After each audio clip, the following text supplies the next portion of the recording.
fellas. This is Vince Miller. Thanks so much for joining me for this devotional. Today we're in Proverbs chapter 22, verse 6, classic verse. It reads, "Train up a child in the way he should go.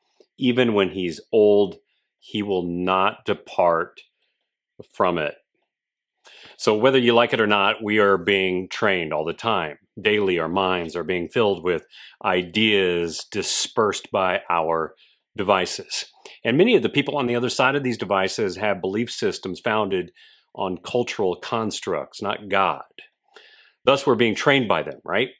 And we are learning that some of what is being proclaimed by leaders and governments, politicians, influencers, corporations, and teachers is actually in direct opposition to God's truth.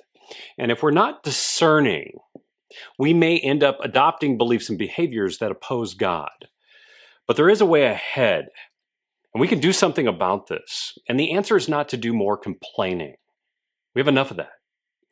But I need to warn you that it requires effort and thought and time. It's really an old way, an Old Testament way. It's one where we actually do the training, and it begins in our home.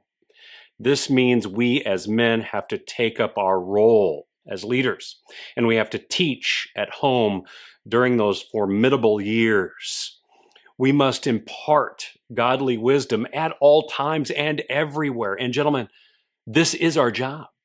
It's not the government's job. It's not a teacher's job. It's not even a pastor's job, by the way. It's our job. And we need to own it, because if we don't own it, then someone else is going to do it for us. And that's not a good thing right now. So whether you feel ahead or behind on this today, I want you to do something about it. Literally today. I want you to start teaching. I want you to find one thing to teach someone today. Start in your home with maybe one biblical truth. Find a single verse and teach a simple truth about it to your kids. Then talk with your wife about it. Don't just teach her, talk with her about it. And then take it to work with you and share it with a peer or with a boss. Even if you're bad at it, I want you to do it. And here's why.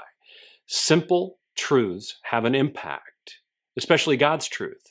And the impact is lifelong. The promise we're given here in this proverb is that even when he is old, he will not depart from it.